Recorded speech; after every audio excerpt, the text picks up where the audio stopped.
The grand chamber of the Galactic Council stretched nearly a kilometer across, its curved walls displaying the stars of 47 member civilizations. Ambassador Elena Kovac stood at the human delegation's assigned platform, her hands clasped behind her back as she watched the chaos unfold before her.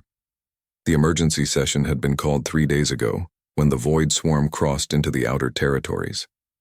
Long-range scans showed 17 colony worlds already consumed, their biomass stripped down to bare rock. The swarm moved like a living carpet across space, millions of organisms acting as one, devouring everything organic in their path. "The matter is clear," Imperator Vrex of the Vrelian Dominion declared, his forearm spread wide in a gesture of obviousness. The Vrelians stood nearly 3 meters tall, their exoskeletons gleaming like polished copper under the chamber's lights. "We must strike now with overwhelming force. Destroy their breeding worlds before they multiply further." The crystalline form of Architect Primary 17 chimed in agreement, its body refracting light into rainbow patterns across the floor. "The mathematics are simple. Every solar cycle we delay, the swarm doubles in size. Military action is not merely advisable. It is mandatory." Elena had listened to 18 hours of this debate. Every species present had pledged ships, soldiers, and resources. Every species except humanity. She had sent 7 requests for guidance to Earth Command. Each time the response was the same. More time needed for assessment. And what of humanity? Vrex turned his massive head toward Elena's platform.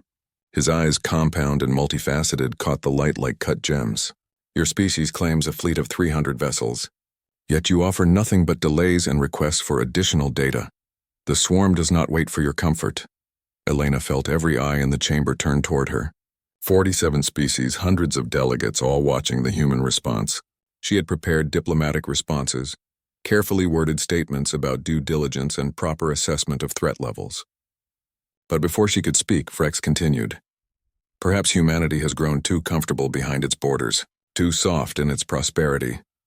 The Imperator's voice carried across the chamber without amplification. Vrelians had evolved as pack hunters, and their voices could paralyze prey at 100 meters. "You hide behind words while others prepare to bleed. There is a word for this in every language, coward." The chamber erupted. Some species voiced agreement. Others murmured in shock at the direct insult. The Melodians, peaceful beings of pure energy, pulsed with distress at the confrontational tone, but the damage was done. The word hung in the air like poison gas. Elena's fingers tightened behind her back, nails digging into her palms. She had served in the diplomatic corps for 23 years.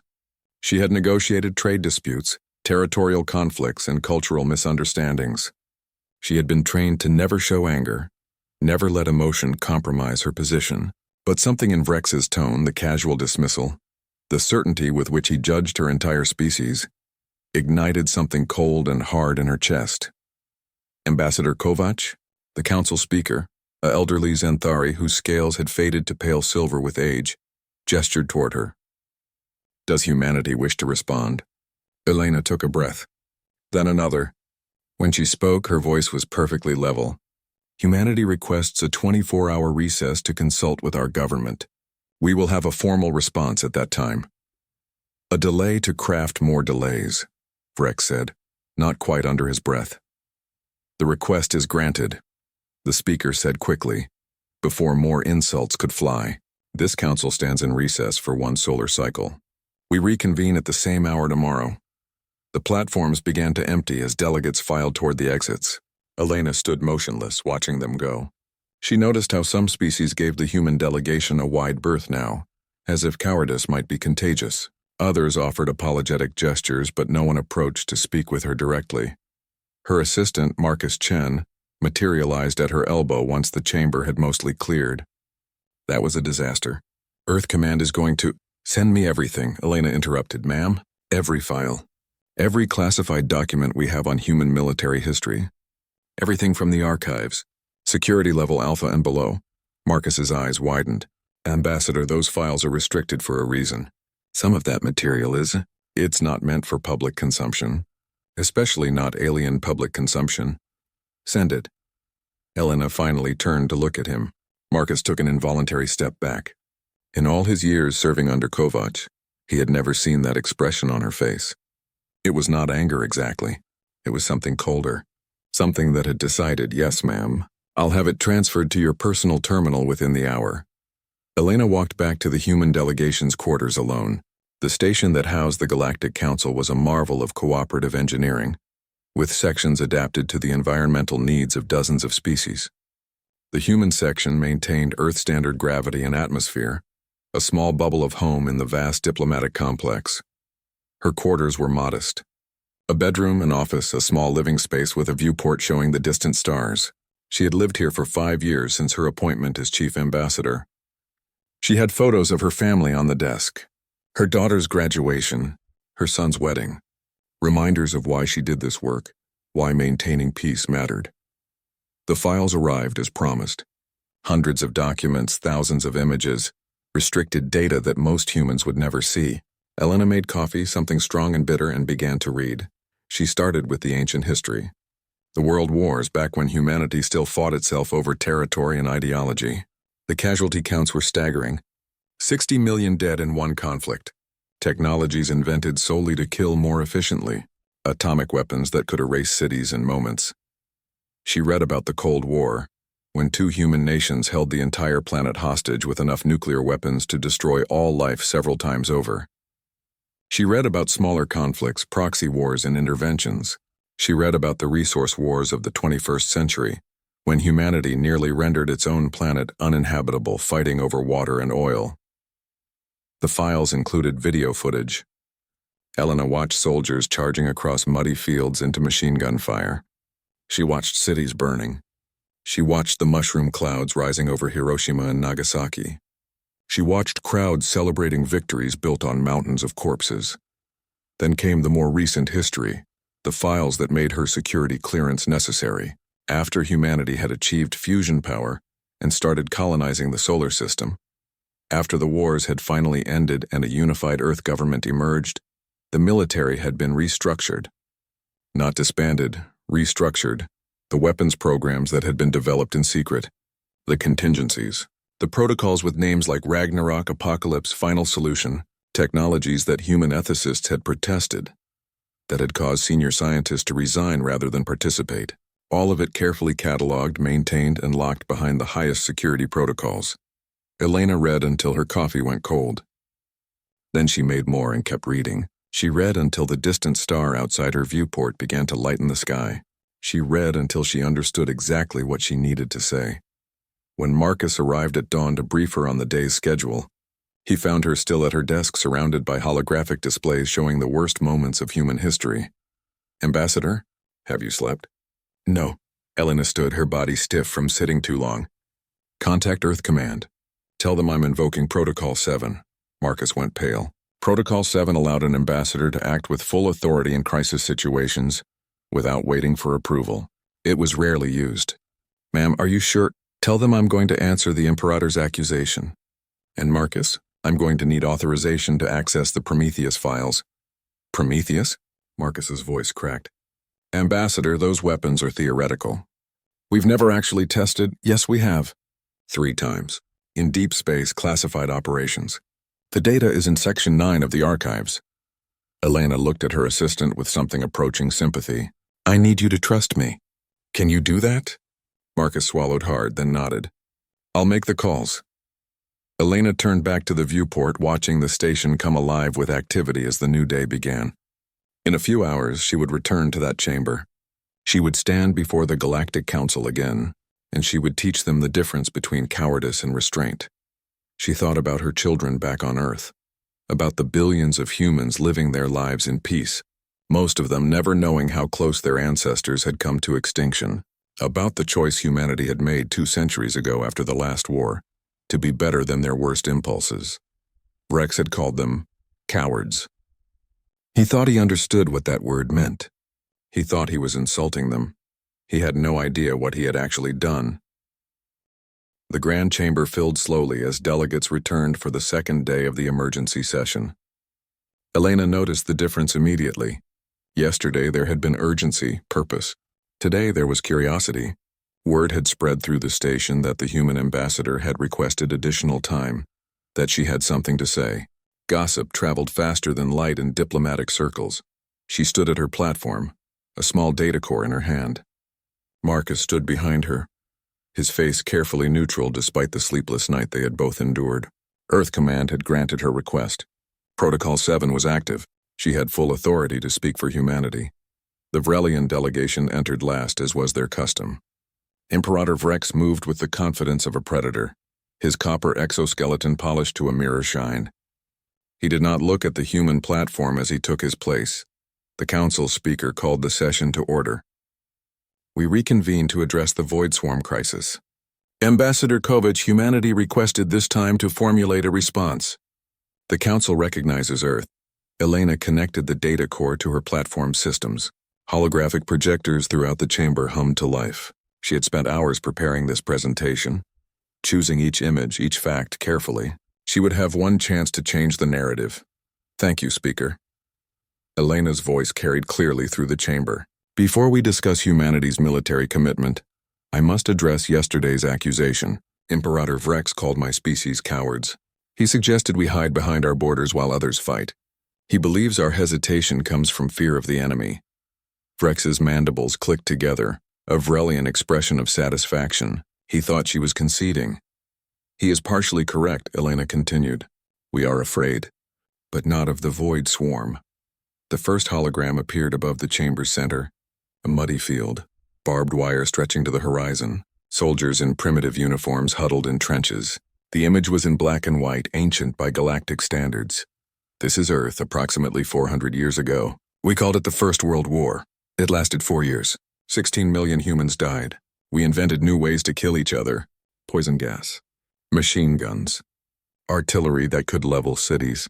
We fought over territory, resources, and old grudges. The hologram shifted. More battlefields, more bodies, more destruction. 20 years later, we did it again. The Second World War, 60 million dead. We invented more efficient ways to kill. We bombed cities full of civilians. We created death camps designed for industrial-scale murder. We developed atomic weapons. A new image appeared. A mushroom cloud rising over a city. Its destructive beauty terrible even in still frames. These bombs destroyed 2 cities in seconds. Each one killed over 100,000 people instantly. Hundreds of thousands more died slowly from radiation. We were the first species in this galaxy to split the atom, and we immediately weaponized it. Murmurs rippled through the chamber. Some species had nuclear technology, but most had developed it for power generation, not weapons. The idea of using it against your own kind seemed incomprehensible. Elena continued, her voice steady. We built more bombs, bigger ones. At our peak, humanity possessed enough nuclear weapons to destroy all life on our planet several times over. 2 factions, representing half the planet each, aimed these weapons at each other for 50 years. We called it the Cold War. It was cold because we never fired the weapons, but we came close. So close. The hologram showed missile silos, submarines carrying nuclear warheads, bomber aircraft on constant patrol. The sheer scale of the arsenal made several delegates shift uncomfortably. Why am I telling you this? Elena asked. Because you need to understand what we are. We spent thousands of years perfecting the art of killing each other. Every human alive today carries the genetic legacy of survivors. Our ancestors were the ones who were better at violence, better at warfare, better at survival at any cost. She paused, letting that sink in. Then the holograms changed again. These images were more recent. Cities in ruins, seas turned red, landscapes scarred by weapons that made atomic bombs look primitive. The resource wars. 2 centuries ago, Earth's population reached 11 billion, and we were running out of water, oil, and arable land. We went to war one last time. 3 billion died.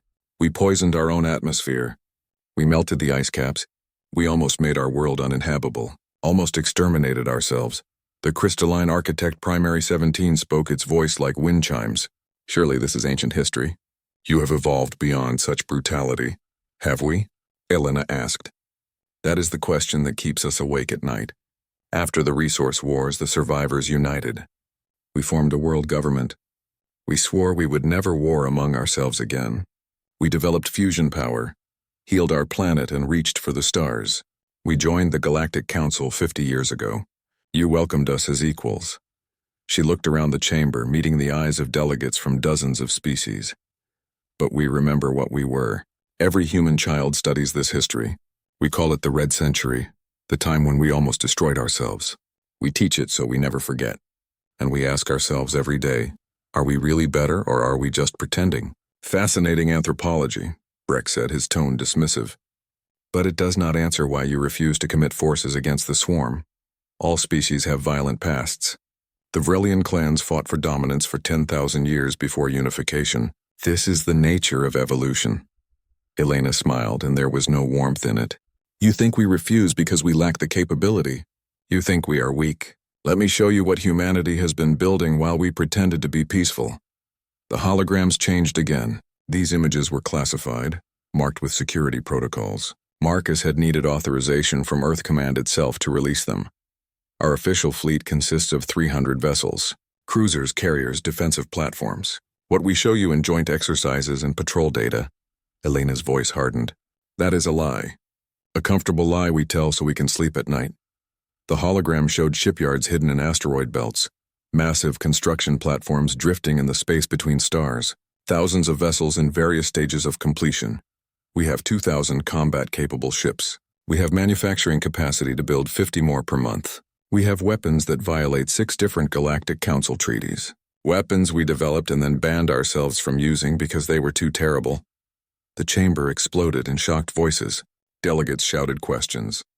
The Melodians pulsed with alarm. The Zenthari speaker called for order, but it took several minutes to restore calm. You claim we are cowards, Elena continued once the noise died down. But what do you call a species that develops weapons of mass destruction and then chooses not to use them? What do you call people who maintain an arsenal capable of exterminating billions, but lock it away and throw away the key? She brought up technical specifications, kinetic weapons that could shatter planets, biological agents that could sterilize worlds, mimetic warfare that could rewrite the thoughts of entire populations, each one marked as banned by Earth Command, unauthorized use punishable by death. We have had these capabilities for 100 years. We have fought border skirmishes with pirates and raiders. We have never deployed these weapons, not once. Not even when we were losing. Not even when our colonies were attacked. We hold back because we know what happens when humans stop holding back. The Architect Primary 17's form flickered through several colors, processing the implications. You claim you could wage total war but choose restraint. Yet you provide no evidence of this capability beyond classified images that could be fabricated. Could be, Elena agreed. But they are not. And I can prove it. Not with images or data, but with a demonstration. The chamber went quiet. Frex leaned forward, his compound eyes focused entirely on Elena. There is an uninhabited system 7 light-years from this station. No planets capable of supporting life. No resources worth claiming. We use it occasionally for weapons testing. I have requested that Earth Command authorize a demonstration of 1 weapon. Just 1. Not our most powerful. Not our most terrible. Just 1 weapon from our defensive arsenal. This council does not authorize weapons tests, the speaker said carefully. I am not asking for authorization. I am informing you that 7 human vessels are currently in that system. In approximately 4 hours, they will demonstrate what humanity has been capable of for the past century.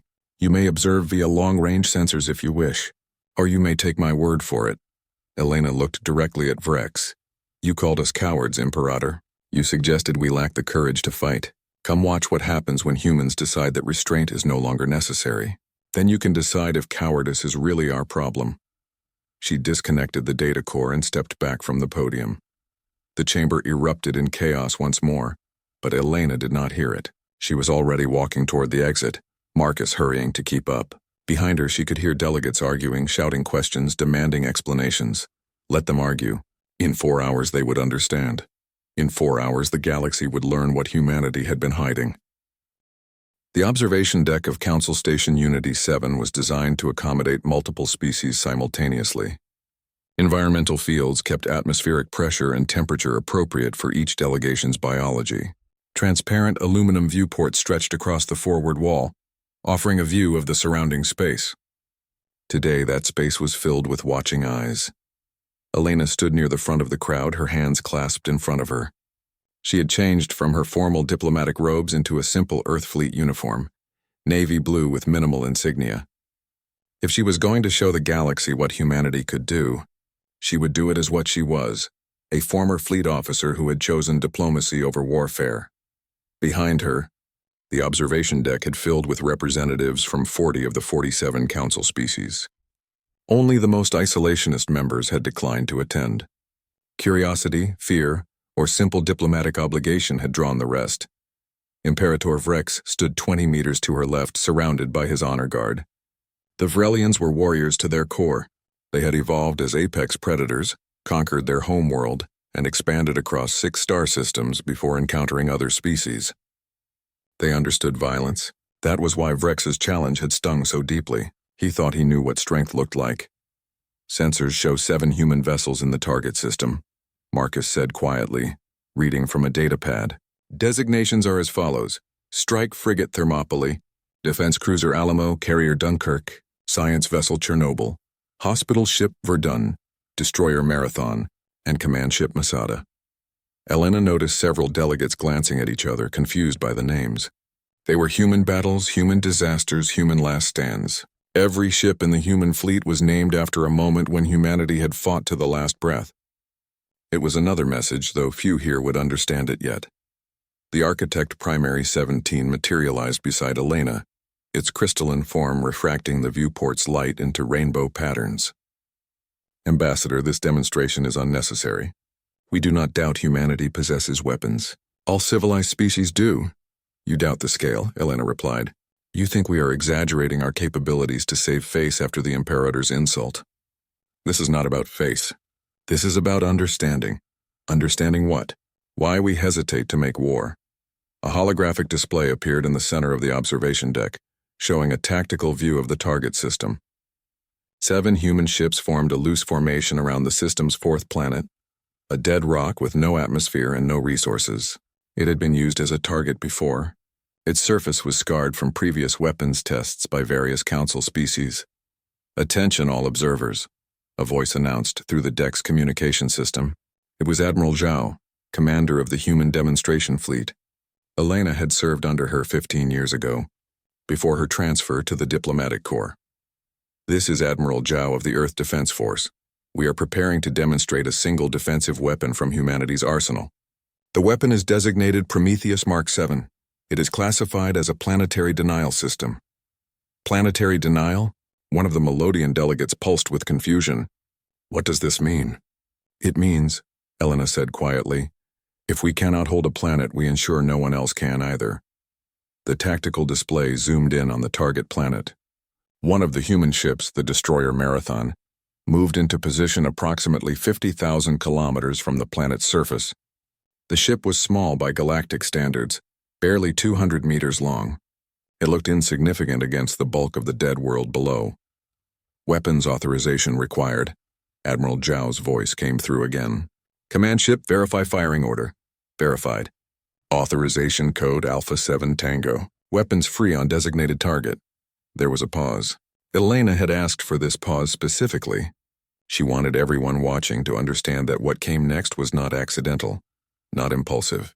Every step required confirmation, required humans to consciously choose to pull the trigger. This is Marathon Actual. Prometheus Mark 7 armed, firing in 10 seconds. The countdown appeared on the tactical display. 10, 9, 8. Final authorization check, the Marathon's commander said. Confirm this is an uninhabited target with no possibility of collateral damage to living beings. Confirmed, Admiral Zhao replied. No life signs in target system. You are clear to fire. 765. Elena watched the delegates around her. Some were leaning forward, curious. Others had moved back, instinctively seeking distance from what was about to happen. The Vrelians stood motionless, evaluating, judging. 4, 3, 2, 1. The Marathon fired. From the observation deck 7 light-years away, there was nothing to see directly, but the sensors caught it, and the holographic display showed everything. A single projectile launched from the Marathon's forward rail. It was not large. The technical specifications scrolling on side displays showed it was barely 3 meters long, weighing approximately 500 kilograms. It accelerated rapidly, reaching 30% of light speed within seconds. Then it struck the planet. For a moment, nothing happened. The projectile punched through the planet's crust, through the mantle, driving deep toward the core. Sensors showed its progress as it burrowed down, converting its kinetic energy into heat, pressure, and catastrophic structural damage. Then the planet began to die. The core ignited. Fusion reactions that had been dormant for billions of years suddenly activated, triggered by the extreme conditions created by the impact. The planet's interior became a furnace, temperatures spiking to millions of degrees. The crust cracked. Massive fissures opened across the surface, glowing with white-hot magma. The planet was not exploding, not fragmenting. It was transforming, becoming something else. Prometheus is a planet cracker, but not in the traditional sense, Elena explained as they watched. Her voice was steady, clinical. It does not shatter a world.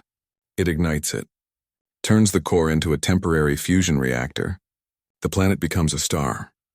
The dead world swelled, its surface boiling away into space. Light erupted from every crack, every fissure.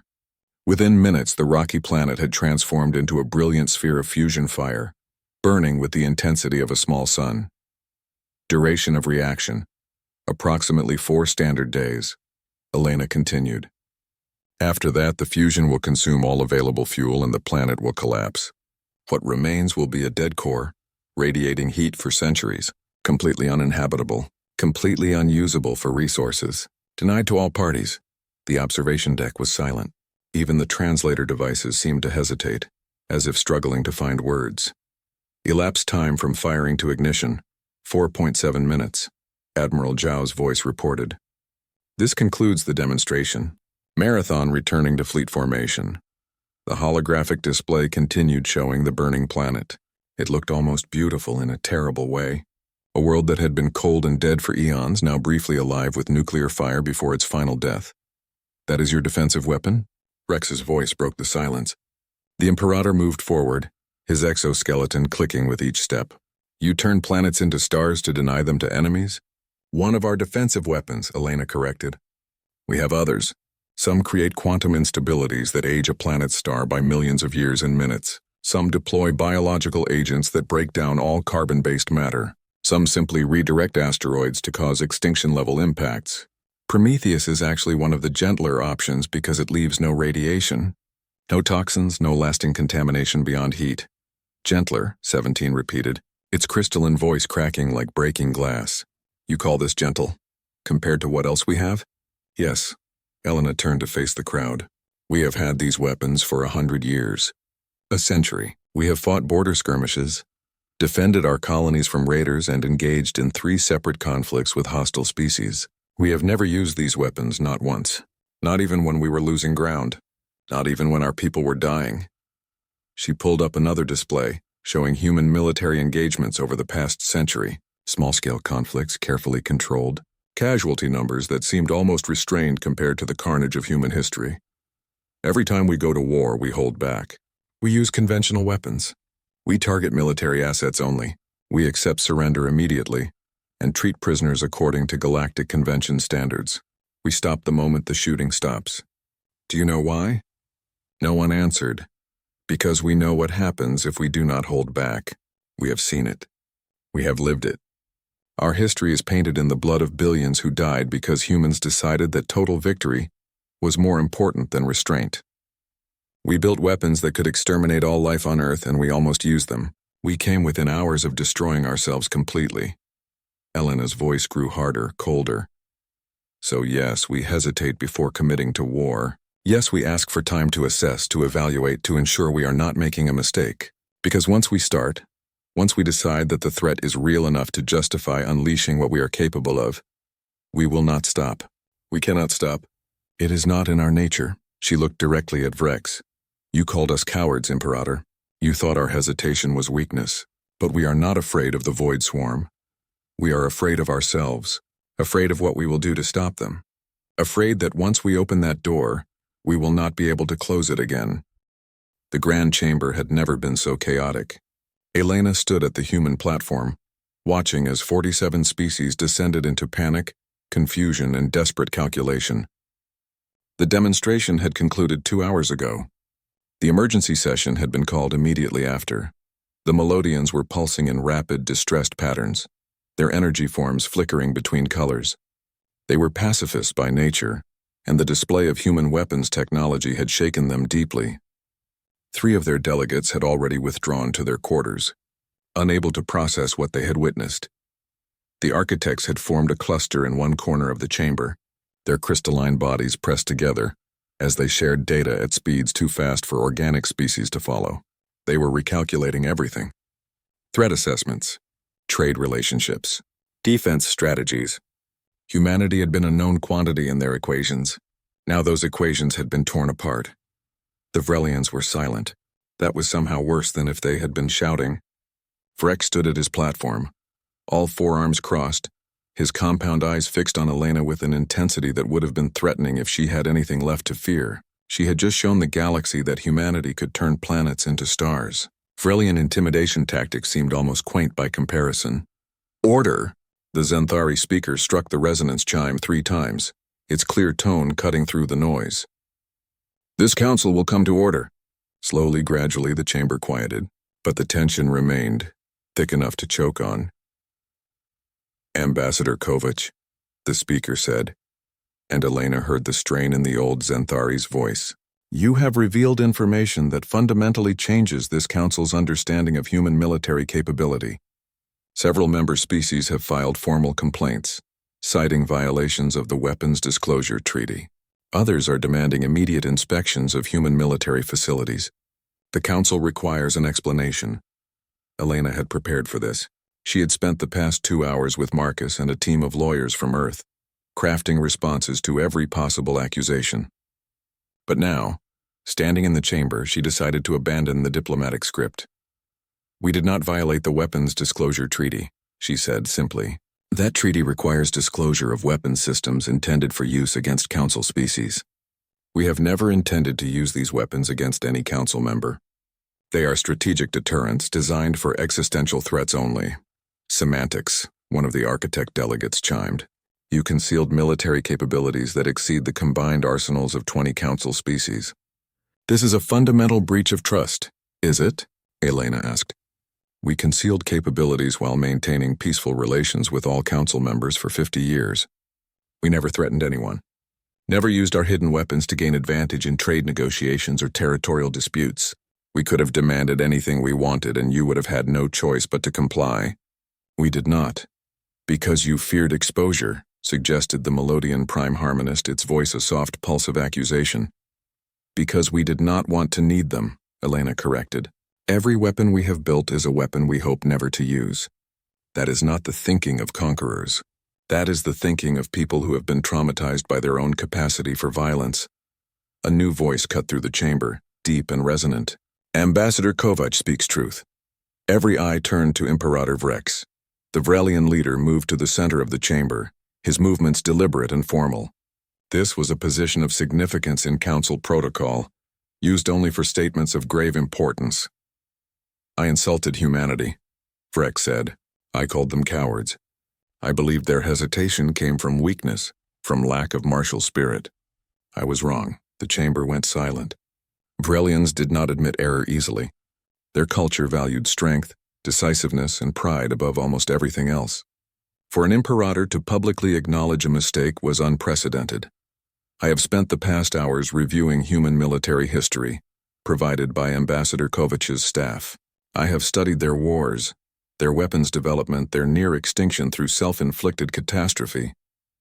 I understand now what I did not before. Vrex turned to face Elena directly.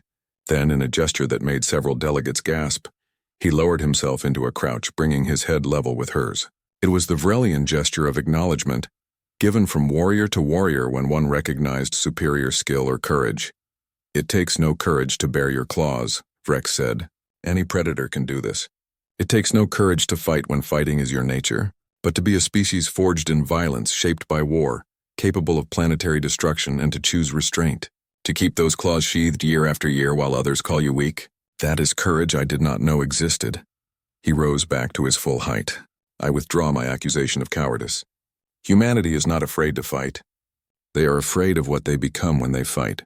This is not weakness. This is wisdom I cannot fully comprehend but must respect.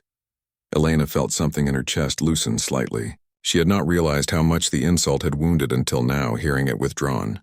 But there was no time to savor the moment. The chamber was already erupting again. different factions shouting over each other. Respect does not erase the danger, the Architect Primary 17 stated, its crystalline voice cutting through the noise. Humanity has demonstrated weapons that violate the spirit, if not the letter, of multiple council treaties. They have hidden military capacity that threatens the balance of power. This cannot stand. What do you propose? Elena asked. Forced disarmament? Inspection of human facilities? Sanctions until we destroy our own weapons? Yes, 17 replied simply. All species must operate under the same rules. If humanity maintains weapons of this magnitude, either all species must be allowed to develop similar capabilities, or humanity must disarm to treaty standards. And what happens when the Void Swarm reaches your worlds? Elena asked. What happens when conventional weapons fail? When your fleets are consumed and your colonies are dying? Will you wish we had disarmed then? We will fight with honor, Vreck said. We will not compromise our principles for survival. That is easy to say before you are facing extinction. Elena pulled up casualty projections on the holographic display. The Void Swarm has consumed 17 worlds in the past month. If current patterns hold, they will reach council space within 2 years. Conservative estimates suggest they will destroy 300 inhabited planets before we can develop a counter-strategy using conventional weapons. That is 40 billion lives, the number hung in the air impossible to ignore. And if we deploy weapons like Prometheus? The Melodian Prime Harmonist asked quietly. We do not deploy weapons like Prometheus against living targets, Elena said firmly. That is not what they are for. But we have other options. Quantum disruptors that can sterilize swarm hives without affecting other life forms. Temporal dilation fields that slow their reproduction rates to manageable levels. Mimetic warfare that disrupts their collective consciousness without killing individual organisms. More weapons we did not know existed. 17 chimed with what might have been bitterness. Yes. Weapons we developed specifically for scenarios like this.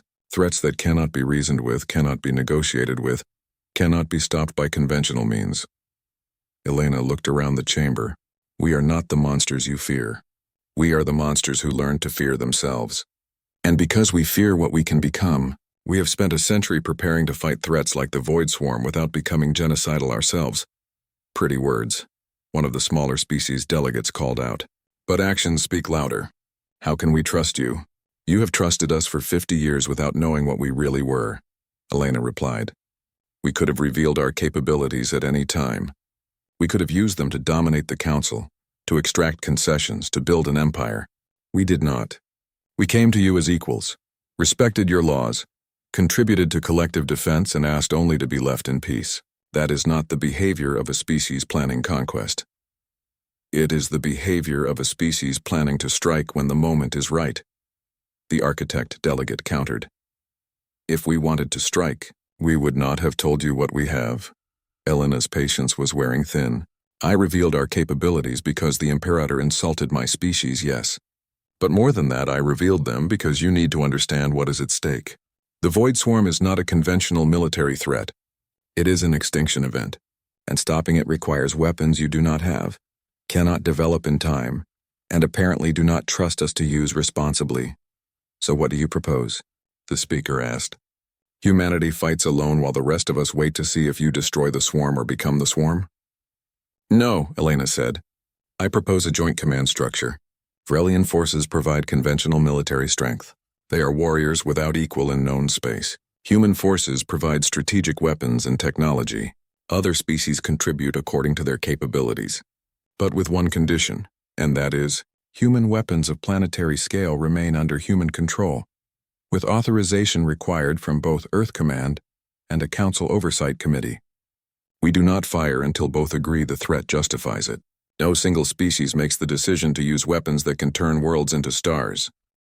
6 months had passed since the Council vote.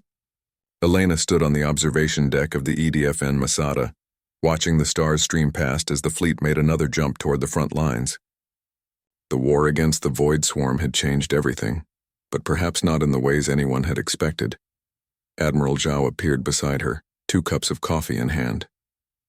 She offered one to Elena without a word. They had served together for 15 years before Elena transferred to the Diplomatic Corps. Some habits died hard. Tactical briefing in 20 minutes, Zhao said. Vrelian Command reports the swarm is massing near the Corthax Nebula. They want to hit them before they can reproduce again. And they want our opinion on whether strategic weapons are justified. They always want our opinion, even when they hope the answer is no. Zhao sipped her coffee. How many times have we been asked now? 47, Elena replied without hesitation. 47 requests for authorization to deploy planetary-scale weapons. 47 times we have said no and provided an alternative. The campaign had not gone as anyone expected. The Vrelian forces had proven as formidable as their reputation promised. Imperator Vrex personally led fleet operations, his tactical brilliance undeniable. But warfare against the Void Swarm was unlike anything the galaxy had encountered. The swarm did not surrender, did not retreat, did not negotiate. It simply consumed. Conventional weapons had slowed them but not stopped them. 4 more worlds had fallen in the first month. The Council had started to panic, demanding that humanity deploy its strategic arsenal. Elena had refused.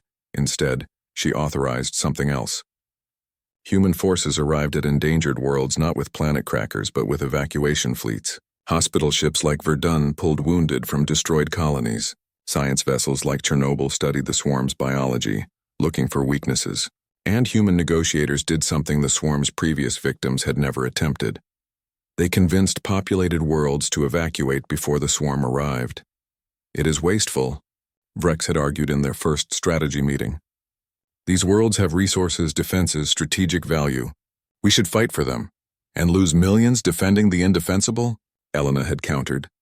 We evacuate the population, strip the worlds of anything valuable, and deny the swarm biomass to convert into more of itself. We are fighting a war of attrition against an enemy that feeds on the dead. The only way to win is to starve it. It had been a hard sell. The Vrelian concept of honor did not include retreat. But slowly, as the casualties mounted in worlds that chose to stand and fight, Vrex had come around. Now evacuation was standard protocol. 14 worlds had been emptied before the swarm arrived. 14 populations saved. The swarm consumed rock and metal, finding no biological matter to convert. It weakened them. But the real breakthrough had come from the science teams. Dr. Sarah Chen appeared on the observation deck, tablet in hand. She looked exhausted but excited in the way scientists got when they discovered something significant. Ambassador Admiral, we have results from the quantum analysis. You are going to want to see this. They followed her to the science bay where holographic displays showed the swarm's cellular structure at the molecular level. Elena had seen these images before, but something was different now. The swarm cells were glowing with markers she did not recognize. We have been trying to kill the swarm, Chen explained. But it is designed to survive anything that kills it. Radiation makes it stronger. Toxins get metabolized. Extreme temperatures just slow it down. So we stopped trying to kill it and started trying to change it. Change it how? Zhou asked. We introduced a genetic modification delivered via modified viral vectors. Nothing that hurts the swarm directly. Instead, it disrupts their collective consciousness.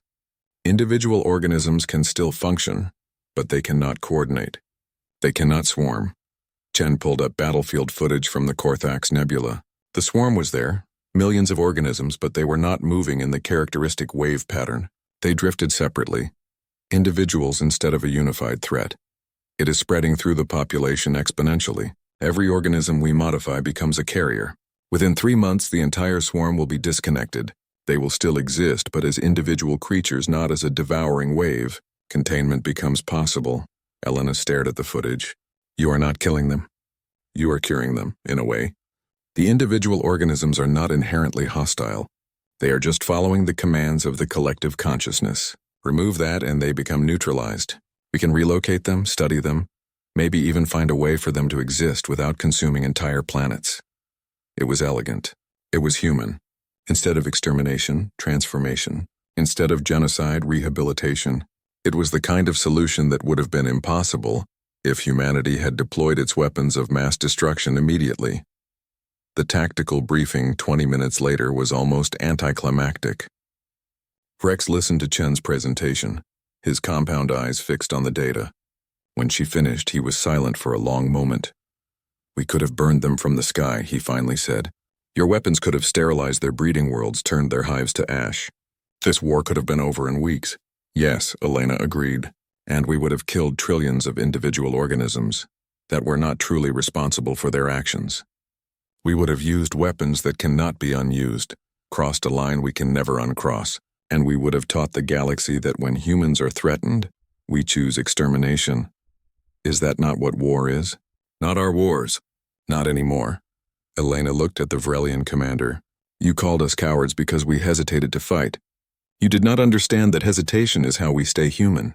The moment we stop hesitating, stop questioning, stop looking for alternatives to annihilation, we become what we were 400 years ago. And that version of humanity nearly destroyed itself.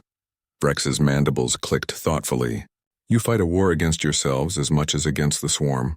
Every day, every decision, every authorization request we deny because there is another way. Elena pulled up the casualty reports. We have lost 60,000 soldiers in this campaign. That is a heavy price, but it is nothing compared to what we would have lost if we had deployed strategic weapons. The environmental damage alone would have rendered dozens of systems uninhabitable. The radiation, the debris, the fear it would have created among council species. We would have won the war but lost the peace. And if this genetic modification does not work? Vrex asked. If the swarm adapts, overcomes it, continues to spread. Elena met his eyes. Then we reevaluate. We look for another solution. And if there truly is no other choice, if every alternative has been exhausted and extinction is the only remaining option, then we will use what we have to. But only then. Only when we have proven beyond any doubt that we had no other choice. The modification worked. Over the next 3 months, the swarm fragmented. The wave became drops. Containment teams from a dozen species worked to relocate the disconnected organisms to quarantine zones. Some died, unable to survive without the collective, but most adapted, becoming something new. Something that could coexist with galactic civilization, given proper oversight. The war ended not with a bang, but with a gradual de-escalation. The last coordinated swarm attack was logged in the 9th month. After that, just cleanup operations and rehabilitation protocols. Now 3 months later, Elena stood in the grand chamber once again. But the atmosphere was different. Where there had been fear and suspicion, now there was cautious respect. Where there had been calls for human disarmament, now there was acknowledgement of human restraint. The ceremony was simple. The speaker presented commendations to the various military forces. The Vrelians received recognition for their tactical brilliance and courage under fire. The human forces received recognition for strategic thinking and humanitarian efforts. But the moment that mattered came when Imperator Vrex stepped forward to speak. When I called humans cowards 6 months ago, I believed I understood strength. I believed courage meant willingness to fight, to kill, to conquer. I was wrong. I have watched humanity wage war with one hand while holding back weapons of annihilation with the other. I have seen them choose the harder path, the longer path, the path that preserved life rather than destroyed it. This is courage I did not know existed. He looked directly at Elena. I called you cowards because you feared war. I now understand you feared yourselves.